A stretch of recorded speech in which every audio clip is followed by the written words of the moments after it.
Welcome back to the channel, guys. Donnie and D back at you. So today I'm going to show you how I templated this backsplash. Just a brief overview of how I do it and kind of some tips and tricks for you if you have to do on your project, whatnot. But this is how it looks beforehand. Let's get started, shall we?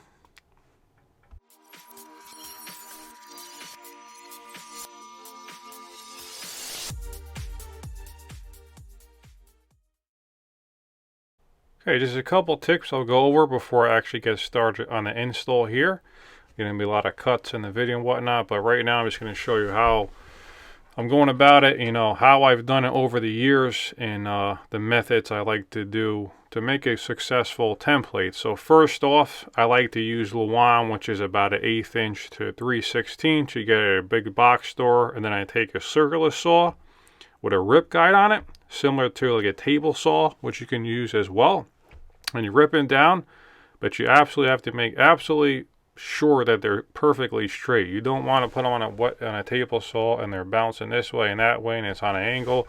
Then the whole point of the template is no good, basically. So I like to just use a rip saw guide on the side of a circular saw, and then I clamp the Luan piece down to like a table and just rip it down. And that has usually worked out pretty good, and it's very accurate for me. I like to rip them anywhere from like 1.5 inches to 3 inches wide. If you go wider than that, you don't really need to, because you're kind of wasting material. And you don't really want to go less than about 1.5 inches, because as they start to get long, if you have a long run, they kind of bow out on you. So I typically around 2 inches, kind of like the ticket, or a little bit bigger. Don't go less than, let's say, 1.5 inches wide on the strips when you cut them. Besides that, what other tips I can give you is that make sure you have a decent glue gun to use, and then plenty of glue. You don't want to be running out of glue while you're doing the install.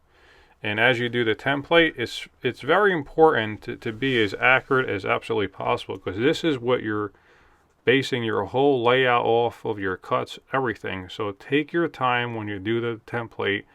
Put spacers on the perimeter. Sometimes I'll hot glue 1/16 to 1/8 spacers, depending how much expansion I want, what tile I'm working with, on the perimeter to get my pre-made expansion joints there. And it also gives you a little bit of play. If it cuts off a little bit here and there, you have a little bit more adjustment. So those are the things I recommend. And just make sure that if you're going to do a project, or you're doing it yourself, whatever that situation is, make sure you have enough templating material pre-cut before you start the project, and that way you have an easy install during the project. So I'm going to clip here to the next section. So here's the process of the install. Make sure you pre-cut everything, dry fit it, and then hot glue it in. I just put dabs behind, and then once it's installed, I'll put some hot glue on the sides just to reinforce it, to make sure it's completely rock solid. You don't want this thing moving, because when you pull it off there, it's going to be a large piece for the area you're templating usually. And also, when you're doing the outlets, you can mark your spot for the outlet screw. That way, when you could just transfer that to the tile and make that hole in it, so when you put the outlet cover on, it's good to go. Okay, so I got it all templated. When you put this together, when you take it off, you just want to be careful that nothing's moving. That's why everything is hot glued together very thoroughly. Put a straight edge here, laid out all the marble, put it like it would be on the wall, then did all my top pieces here, and some bottom pieces here for where the stove is. So now I'm just going to lay it on here, do my layout where I want it to end, and mark it. Now it's time to mark the template. Now, again, this is another area you really want to take your time in, because basically this is your layout, your cuts, everything is reliant on this template where you put it on this tile. So I like to get a flat area in the home, flat as possible, lay all the tile out as it would be if it was set, make sure the grout joints exactly how I want them. Pretty much everything I'm laid out here. Now I'm just going to move the template back and forth, up and down, to see how the cuts land on the perimeter and make sure I'm happy with that before I mark it. Now, As far as how I mark it, some guys like to use a permanent black marker. You can use that. I tend to find that the line on the sides of those markers are too wide. I mean, even if you use a fine point one, it's a little bit wide for me. So typically what I'll use is a red pencil. Now using that, it goes dull real quick, so I have to sharpen it multiple times, but it works to get a pretty accurate line. Actually a very accurate line. So I use that over just you say a regular lead pencil. It doesn't show on most tiles, and this is a gray marble. So you want to use a color that's contrasting, and the red really shows up. You can even use a bright green or something like that, or a black. You know, it's a pencil that's kind of like a crayon. You could get them online, and they really work good for installing tile. It's a really nice little tool to use versus a regular carpenter's pencil, you can say.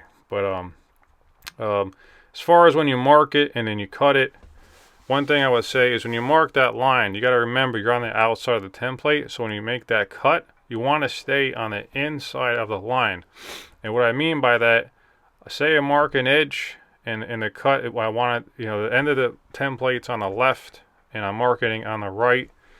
Typically that line's going to add about a 16th. So if you cut up to the line, you're going to add a 16th. So we want to make sure you again is cut on the inside of the line towards the template, because that will be your actual size. I've gone back and forth with this in the past.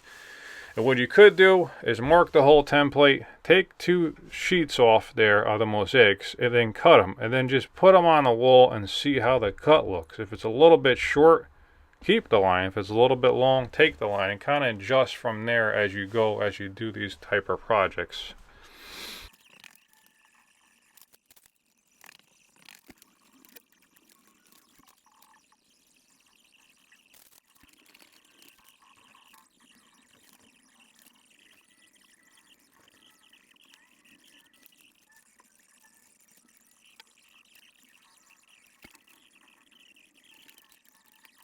So I'll mark that. You can see where a pencil. All I got to do is follow these lines, but I have to follow them very precisely.